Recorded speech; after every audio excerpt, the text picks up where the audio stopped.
special po ng The Story of Your Life natin today, mga kapuso. Dahil ngayong hapon, makakasama po natin ang isa sa naituturing nating haligi at reyna ng industriya ng pelikulang Pilipino. Kasama po natin siya dito sa Showbiz Central, Miss Gloria Romero.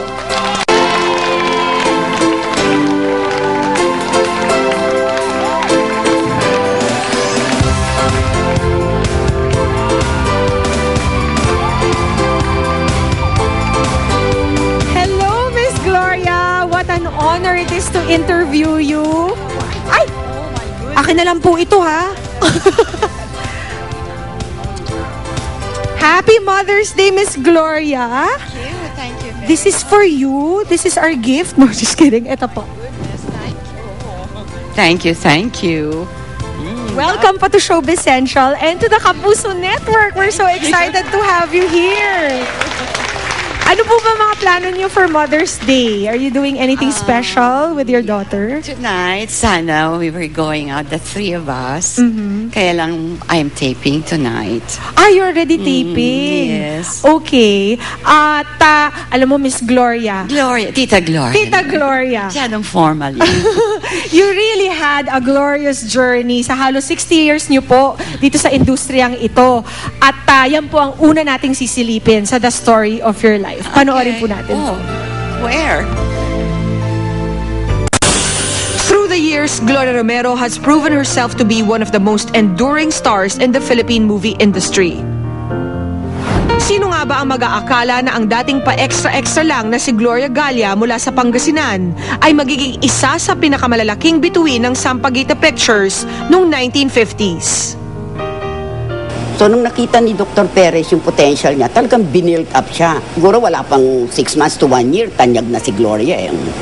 Gloria Romero's first leading man was my father, Oscar Moreno, in Sampaguita. This was in the early 50s. I think siguro 10 years old ako noon. And tahasan kong sasabihin ngayon na Tita Glo is one of those in the industry na talaga namang saludo ko. Idol talaga. I emulate her. Ang una niyang talagang pelikulang kumita yung Babaeng Ilocana eh. Talagang hit na hit yan na talagang ang lahat ng theaters niya punong-puno. In the same movie, Gloria also received her first major FAMAS award as Best Actress in 1954, na lalo pang nagpaningning ng kanyang bituin, gaining the admiration of Filipino movie fans. Si Gloria Romero, maski walang makeup, maganda. She's maganda talaga. Maski anong suot ni Gloria, maganda pa din. Maski anong gawin ni Gloria, she will never look cheap. Meron siyang dating na class. So, maski anong suot niyang damit, she will never look cheap. With her talent and beauty, nabighani rin ni Gloria ang ilan sa mga nakatambal niya, gaya ni Luis Gonzalez at Rick Rodrigo. But among her leading men, only Juancho Gutierrez found his way to her heart. Nagkasama sila sa pelikula, nagkagustuhan sila, dahil si Gloria naman talagang labing, mataas, magandang katawan. Ngayon, siyempre si Juancho nabighani.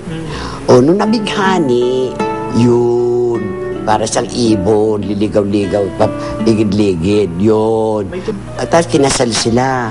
Nung nililigawan ni Juancho yan, talagang saksi ako. Yung theme song nila, Close to You. Ako, maraming lumigaw dyan. Mga sikat na may mga foreigner, may mga sikat na dito, taga-atin din. Pero umibig rin talaga siya kay Juancho. Ako yung parang doon. Ako yung parang tulay. Pinag-usapan man noon ang kanyang love life na natili naman daw malinis ang pangalan ni Gloria mula sa kontrobersya. Si Gloria ang walang mga intriga, unblemished ang kanyang imahe. Sa mga kasamahan niya, wala siyang naging kaaway. Kung intriga, wala ka naman maanong intriga sa kanya. A clean name reinforced by an unmatched passion for her craft, as shown by the recognition she got after doing almost 200 films and shows in her 60-year career, which includes being the only one in history to win a FAMAS Best Actress Award for a comedy role and being the oldest FAMAS Best Actress back in 2001.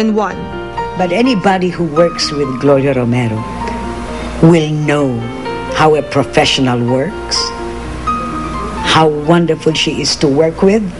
I had this idea of coming out with the campaign of Ganda ng Lola Mo. And wala akong ibang nasa isip kundi si Gloria. Siya lang talaga ang gusto ko. A lot of senior actresses were recommended to me. And still, I waited for Gloria. Sabi ko, kung kailan siya pwede, aantayin ko siya. Dahil sa kanya lang bagay yon. So, lahat ng kagagahan, lahat ng kalokohan, ginawa ko kay Gloria, sa kanyang mga pictorial, sa kanyang mga show, and she's a trooper. Iba yung professionalism ng pagka-artista ni Gloria Romero. Sa akin talaga, si Gloria is really the queen of Philippine movies. Oh, si Tita Glo, I never questioned her talent sa pag-arte. Alam ko na lagi siyang magaling. Plus, nung ginagawa niya yun, lagi akong convinced. Aside from the fact that you're working with the queen, she can deliver all the time in spite of her age being 70 plus and all, no? Siyempre, isa siyang icon ng industriya ng pelikulang Pilipino. Oh, she's a trooper. She's a professional through and through. Kaya naman tingnan mo yung tinatawag na staying power. I think she can very well rest on her laurels, no? Pero yun ang kagandahan kay Tita Glo. Hanggang merong oportunidad to share her talent, to share her craft, to share her ingenuity, sige pa rin siya basta kaya ng katawan niya. Tita Gloria, how does that make you feel after watching that? My goodness, nakakaiyak. Bakit po? So sorry. It's okay. All my friends saying nice things about me. Thank you. Salamat po. Pasensya na. I would like to thank GMA7 for giving me the opportunity to work with them. Ginulat ninyo ako sa tribute. Hindi ko akalain na they can do this for me. I thank them. And I am very grateful. After all these years in the industry, Tita Gloria, is it like hindi nyo po namamalayan kung ano po yung naging contribution ninyo sa industriyang ito? Or how you've affected people that you've worked with through the years? I'm glad na ganun. Kung napasaya ko sila kahit konti man lang. But para sa akin, this is work. Trabaho lang. And I stayed here for 60 years kasi talagang mahal ko ito eh. I love the industry. At being the most enduring star, Tita Gloria, after 60 years here in this industry, ikaw na po siguro ang pinaka magandang magpayo sa mga baguhang artista kung paano sila mag-endure. Ano po yung pinaka-importanting advice na maibibigay nyo sa kanila? Simple lang naman yun, Iha.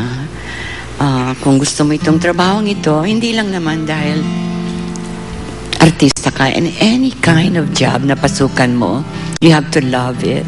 Kailangan may dedication ka. You have to be sincere with what you do and never forget lahat ng taong tumulong sa'yo along the way because you can never do it by yourself. You cannot do it alone. Basta para sa akin, you come to work, be a professional. Kasi yun ang turo sa amin during our Sampaguita days. Pag ang call mo, 7 in the morning, hindi ibig sabihin doon ka palang paalis. You are there 6:30. So, hanggang ngayon, dala-dala namin yan. Minsan, nauna pa ako sa Obiba na dumating, pero okay lang. Para sa akin, simple lang. I rather wait than people waiting for me. Thank you. Well said, Tita Gloria. We hope a lot of artistas heed your advice on that. And after looking into Miss Gloria's life in showbiz so far, let's get a little more personal at alamin po natin ang mga kwento ng buhay niya sa likod ng camera. Sa pagbabalik po yan ng Showbiz Central.